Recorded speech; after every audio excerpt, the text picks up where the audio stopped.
Keling, bugun sizlar bilan Hindistonda davolanish bo'yicha miflarni ko'rib chiqamiz. Hindiston tibbiyoti sifatsiz.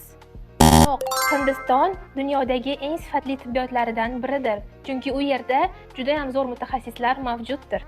Hindistonda davolanish juda qimmat. Yo'q, Hindiston Yevropaga qaraganda 2-3 baravar arzondir.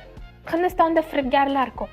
Yo'q, Sayfi Healthcare bilan siz firibgarliksiz va ortiqcha harakatsiz sifatli tibbiy davolanishni olishingiz mumkin.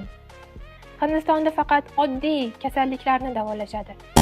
Yo'q, Hindiston onkologiyani davolash, transplantatsiya bo'yicha dunyoda yetakchilardan biridir. Til muammosi bor, ularni tushunish qiyin. Shifokorlar ingliz tilida gaplashadi. Biz esa sizga to'liq hamrohlik va tarjimada yordam beramiz. Hindistonga borish qiyin, hujjatlari ko'p. Viza olish va safarni tashkil etish biz siz uchun tez va oson hal qilamiz. Sog'lig'ingizga befarq bo'lmang. Biz bilan bog'laning. Sog'lig'ingiz ishonchli qo'llarda.